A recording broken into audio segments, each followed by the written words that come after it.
솔로 사역도 좀 하시다가 안타깝게도 2006년도에 병으로 먼저 돌아가셨습니다. 아이고. 네, 지병이 있었는데 이게 갑자기 발병해가지고 그렇게 돌아가셨습니다.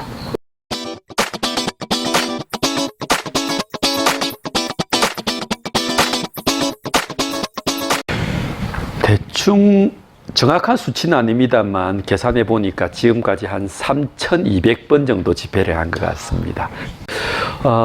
저는 거기서 200번을 빼면 됩니다. 제가 초창기에 딱 들어갔을 때 기억나는 게 200회 특별 집회를 딱 들어가니까 선배님들이 하더라고요. 그 중에 가장 집회가 기억에 나는 것이 강원도 고성입니다. 고성. 예. 집회 전화를 받았는데요. 고성입니다 해서 가겠습니다라고 했는데 저는 경남 고성만 있는 줄 알았습니다. 그 거제 옆에 고성. 네, 알고 있죠. 부산 사람들은 당연히 고성입니다면 거기라 생각했거든요. 그래 주소를 불러주십시오, 위치를 불러주십시오 하고 하니까 설명을 들어보니까 강원도 고성인 거예요. 지자체가 달라. 뭐 그래도 약속을 해서는 안 갈 수는 없고 거기를 가기로 한 거예요. 새벽에 전화가 온 거예요. 우리 팀 멤버 제일 노래를 잘하는 남자 싱어가 밤에 위경련이 일어나서 병원에 실려간 거예요. 그리고 또 좀 있다가 또 전화가 온 거예요. 드럼을 가기로 한 친구가 직장인인데 그 셰프예요. 갑자기 중요한 그 손님들이 들이닥쳐 그 예약이 와가지고 그리고 원래 오기로 한 셰프가 못 온다 해서 네가 와야 된다. 그래서 이 친구도 빠진 거예요. 그래서 기도하는 마음으로 갔습니다. 근데 희한하게 가다 보니까 마음에 확신이 와요. 4명이 가도 뭔가 되겠다. 그래서 딱 가니까 거기 있는 그 아주 시골교회, 3군데 시골교회가 연합으로 예배 드리는 날입니다. 한 달에 한 번씩 3군데 교회가 연합으로 모여서 한 번에 이 교회에서 모여서 찬양하고 저 교회에 모여서 찬양하고 하는데 뭐 악기도 없이 그냥 기타만 들고 그러니까 한 교회당 10명씩 다 합치면 30명. 그래서 이제 그 교회에 갔어요. 교회 가서 악기를 이제 정리하고 있는데 마침 그 교회의 전도사님께서 이런저런 이야기를 하다 보니까 자기가 악기 세팅하는데 자기가 원래 드러머였대요. 그 드러머가 빠졌는데 드러머가 있는 거예요. 준비가 딱 돼 있더라고요. 이제 새 교회가 모이기 시작한 거예요. 30명이니까 이제 가득 찬 거예요. 그 시골 교회에. 찬양을 딱 시작하는데 성도들이 전부 밝게는 찬양하는데 눈물을 막 흘리는 거예요. 그게 웃는데 기쁜데 막 눈물을 흘리는 거예요. 그리고 1시간이 그야말로 그냥 꿈처럼 확 지나갔어요. 정말 어떻게 지나갔나 모를 정도로 그냥 1시간이 찬양의 은혜 속에 기쁨으로 싹 지나가 버렸어요. 그 잘한다는 싱어가 빠진 그 공백도 전혀 못 느낄 정도로 끝나고 나서 다과를 하는데 슬쩍 물어봤죠. 왜 아까 자꾸 다 우셨어요? 그렇게 기쁜데 왜 자꾸 울고 그래야 하니까 성도님들이 그냥 이렇게 이 시골에 악기 제대로 갖추고 이렇게 찬양 집회한 게 처음이래요. 그러니까 자꾸 눈물이 난대요. 너무 좋아하시더라고요.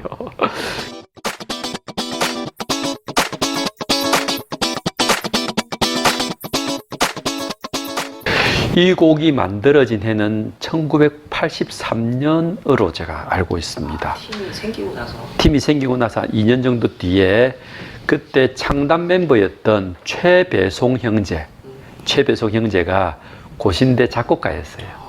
작곡하시는 분인데 이분이 작곡을 하고 팀이 이 노래를 부르기 시작했습니다. 제가 딱 들어가니까 이 앞부분의 솔로가 이제 내가 살아도 이게 낮은 솔로입니다. 근데 전부 테너들이에요. 우리 멤버들이 테너 소프라노인데 저만 바리톤인 거예요. 그래서 유일하게 낮은 음을 네가 솔로를 해라 해서 제가 처음 이 노래를 솔로를 부르게 된 거죠. 근데 이 노래가 저희들은 그냥 불렀어요. 그냥 특별히 유명해질 거다 이런 생각 없이 우리의 감정으로 불렀습니다. 근데 세월이 쭉 흐르는데 한 90년대 중반이 되었나? 그 노래가 만들어지고 한 12년, 13년 정도 지났어요. 어느 기도원에 가니까 이 노래를 부르고 있더라고요, 사람들이. 그리고 주변에서 이 노래를 많이 불러요, 의외로. 근데 조금 곡조가 달라요, 보니까. 그래서 이게 어떻게 된 건가 보니까 누군가 이 악보를 보고 가사가 너무 좋으니까 이 노래를 불러야 되겠다 했던 찬양 사역자들이 많이 생겨났던 것 같습니다. 대표적으로 이광희 사역자님께서 이 노래를 불렀는데 그분이 사실은 이 악보를 잘 못 보고 그냥 노래만 잘하신다고 이야기하더라고요. 그래서 이 노래를 악보를 보고 들어보고 해서 자기가 좀 쉽게 편곡을 한 거예요. 원곡은 굉장히 어려운 클래식 곡입니다. 또 중간에 화음도 넣고 3부 중창으로 돼 있기 때문에 굉장히 박자도 어렵습니다. 그래서 이분은 자기 나름대로 쉬운 버전으로 만들었는데 이게 엄청나게 유명해진 거예요. 그래서 중간에 이 곡을 만든 사람이 죽었다더라. 만들고 뭐 해외로 갔다더라. 우리는 1절만 만들었는데 4절까지 있더라고요.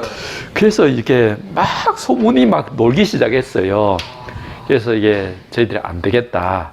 우리가 음반을 다시 만들어야 되겠다. 해서 처음으로 1집 음반을 만든 거예요. 그게 1997년입니다. 이 노래가 만들어지고 나서 14년이 지나고 나서 이제 내가 살아도라는 제목으로 음반을 만들었죠. 오리지널 버전으로. 원래 이제 그래서 작곡을 전공했고 저희 팀 사역을 쭉 하시다가 중간에 이제 팀 사역은 그만두고 솔로 사역도 좀 하시다가 안타깝게도 2006년도에 병으로 먼저 돌아가셨습니다. 네, 지병이 있었는데 이게 갑자기 발병해가지고 그렇게 돌아가셨습니다.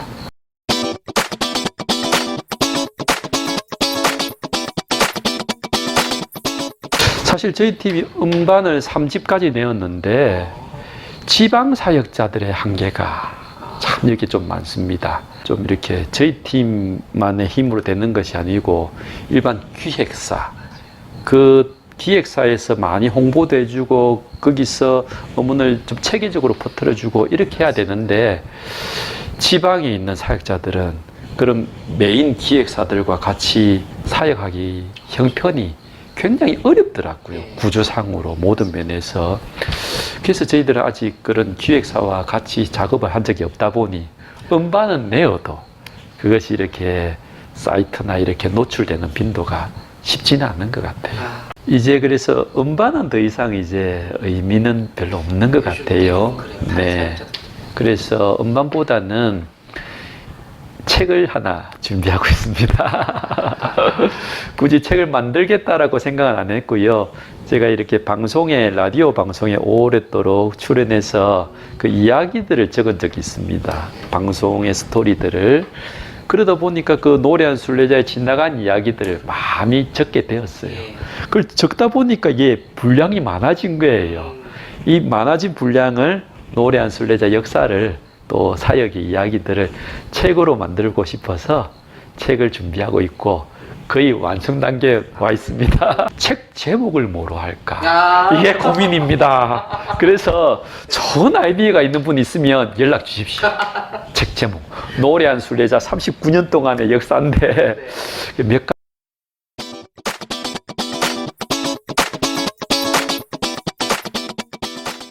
부산대 성악을 전공했습니다. 근데 대학에 들어가서 이제 본격적으로 성악하면서 제 삶이 굉장히 좋은 쪽으로 많이 바뀌었습니다. 노래한 순례자 첫 집회, 구경 말고 본격적으로 제가 사역의 첫 집회를 갔는데 군부대를 갔습니다. 12월에, 대학 1학년 12월에 군부대에 갔는데 너무 힘들었습니다. 사실은 그때 컨디션도 안 좋고 군부대 가니까 맛있는 것도 안 주고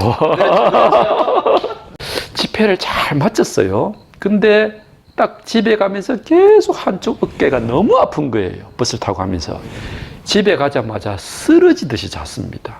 다음날 열이 펄펄 나는데 이게 안 내려가는 거예요. 감기인 줄 알고 더 버티고 있다가 도무지 이게 안 내려가는 거예요, 열이. 그게 병원에 가니까 늑막염이래요. 아오. 이쪽 옆구리에 염증이 이미 가득 찼고, 어. 이 늑막염, 염증이 온 원인이 결핵성. 아이고.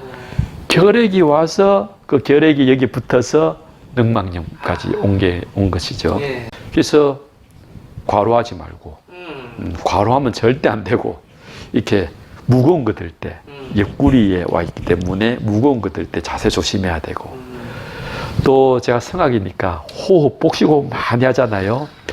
복식호흡마저도 웬만하면은 안 해야 되니까 노래 많이 하지 말라는 거죠. 그래서 성악해야 되는데 노래 많이 하지 말라니까. 그러니까 그 다음 1년은 아예 학교는 다니지만 노래 전혀 못하고 아예 그냥 노래는 못하는, 전공은 성악인데 노래를 못하는 성악가입니다. 대학 2학년인데 그렇게 대학생활을 보냈어요. 그러니까 앞이 캄캄하죠. 뭘 어떻게 해야 될 방법이 없으니까 노래 한 술 내자 하지 말아요. 그냥 악기 스피커도 다 들고 다니고 스피커 다 들고 다니고 1시간 동안 기타 치고 노래해야 되는데 이게 절대 하지 말아요. 캄캄하죠. 그러다가 주일이 되었습니다. 이제 주일에 제1영덕에 출석하고 있었거든요.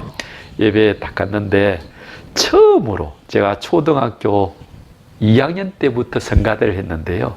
한 번도 성가대를 내려본 적이 없습니다. 처음으로 성가대석을 내려와서 이제 일반 대중석에 앉아서 예배를 드리는 거죠. 근데 예배 시간에 중간에 찬양 시간도 있으니까 제1영덕에는 찬양할 때마다 일어나서 찬양하는데 일어섰는데 목소리가 안 나는 거죠. 참 답답해요. 찬양하고 싶은데 목소리는 안 나온다. 너무 답답해요. 그것도 원래 성악을 했던 사람이니까. 그래서 그냥 낙심하고 있는데 제1영도교회가 할머니들이 엄청나게 많아요. 또 저는 제일 맨 앞에 앉았는데 맨 앞자리들이 또 거의 대부분 할머니들이. 그 할머니들이 비틀비틀 이렇게 서가지고 비틀비틀 노래를 부르는데 그날따라 그 찬양이 쏙 들어오는 거예요. 엄청 박자도 안 맞고 목소리도 안 나오는데 그게 쏙 들어오는 거예요. 그게 하나님이 원하는 찬양이더라고요. 하나님이 원하는 찬양은 목소리나 악기나 좋은 뭐 박자나 이게 아니라 그 할머니들이 부르는 그 찬양을 원하더라고요. 음성도 안 좋고 박자도 안 좋지만 그 할머니들이 마음으로 부르는 그 간절함으로 드리는 그 마음, 감사하는 마음. 그래서 저도 찬송가 탁 펼쳐들고 조그만하게 따라 불렀습니다. 조그만하게. 거의 안 들리지만. 근데 그때부터 이제 가사가 마음에 막 박히더라고요. 가사가 박히고, 야, 이게 찬양의 은혜구나. 나는 이때까지 내 목소리를 자랑했구나. 근데 하나님은 내 목소리보다는 내 마음의 감정을, 내 마음의 소리를, 내 마음이 드리는 기도를 듣고 싶었구나. 그 생각이 들더라고요. 찬양으로 막 회복이 되기 시작했습니다. 마음의 문제도 회복되고, 육신도 회복이 되고. 그래서 이제 한 3개월, 4개월 지나고 난 뒤에 노래하는 순례를 다시 시작했습니다. 의사 선생님 말리는데 너무 하고 싶었습니다. 목소리도 어느 정도 돌아오고 난 뒤에 노래하는 순례자. 악기 들고 다니면서 1년에 그때만 하더라도 한 50회 정도, 지금은 70회, 80회 하도록. 분명히 혹시라도 늑막염이 재발될 수도 있는데 그래도 제 마음에 해도 될 것 같더라고요. 그래서 시작했습니다. 그리고 지금까지 흘러왔죠.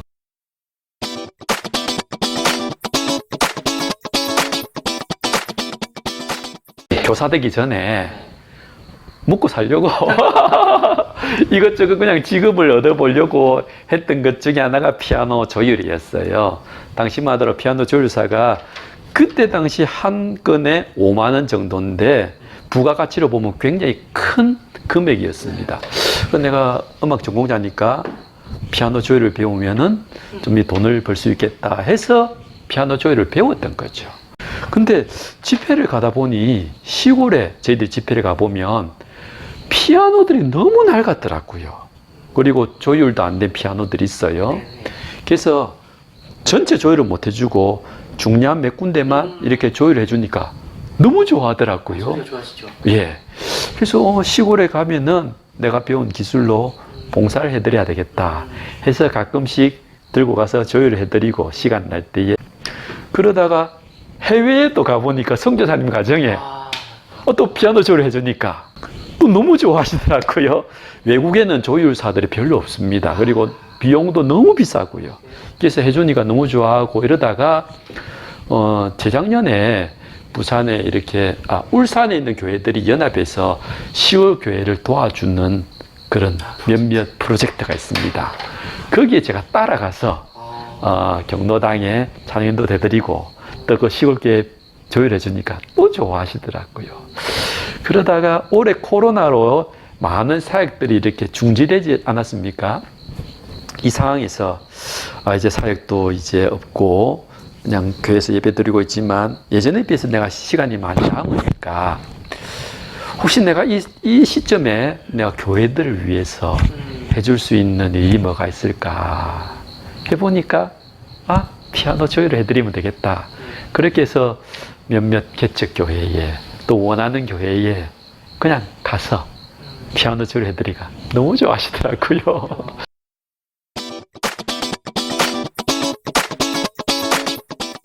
사실은 코로나로 이렇게 많이 중단되었지만 언젠간 또다시 코로나가 잠잠해지고 일상이 회복될 때가 올 거라고 생각합니다.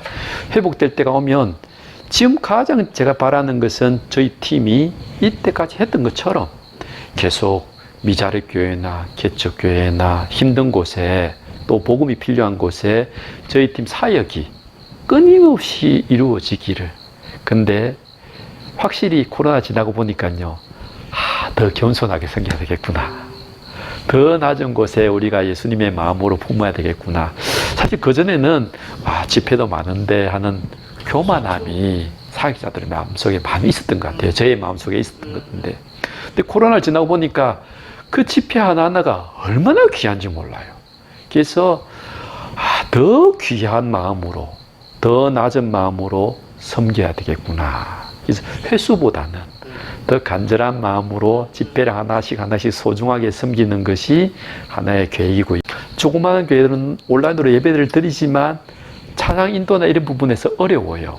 그래서 저희들이 얼마 전에 동영상으로 찬양 인도 동영상을 녹음을 했어요. 그래서 그 교회 그런 동영상을 가지고 온라인 예배 드릴 때 도움이 될 수 있도록 바로 현장감 있게 교회에서 녹음했어요. 그런 부분으로 도와드리기도 쉽고, 또 제가 이렇게 부족하지만 이제 오랫도록 찬양하다 보니까 간증거리가 많이 생겼습니다. 그래서 혹시나 제가 찬양에 대한 간증으로 섬길 수 있으면 그런 부분들도 섬기고, 우리 수련회들을 할 때에 보면 그 소규모로 수련회를 할 때에 아무리 소규모지만 교회들이 장비들이 참 힘들어요. 그런 장비를 무상으로 지원해드리고 또 엔지니어를 무상으로 해드리고 그런 계획들을 또 가지고 있습니다.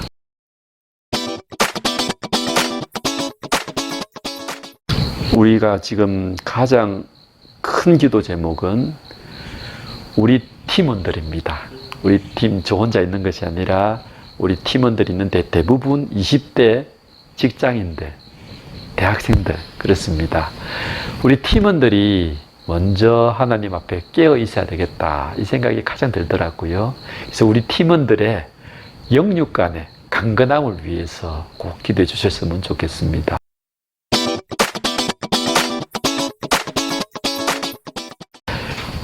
어쩌면 다들 어려운 시기라고들 합니다. 근데 한편 생각해 보면 오히려 이 시기가 기회이고 축복의 시기가 될 수 있는 것 같습니다. 우리를 돌아보고 하나님 앞에서 더욱더 우리를 더 점검하는 시간이 된다면 분명히 더 큰 기회와 더 큰 축복의 시간들이 우리 앞에 다가오리라 믿습니다. 이 시기에 하나님 앞에 더욱더 기도하고 우리의 마음을 잘 하나님께 집중할 수 있는 축복된 하나님의 사람으로 다 태어나기를 소원합니다. 감사합니다.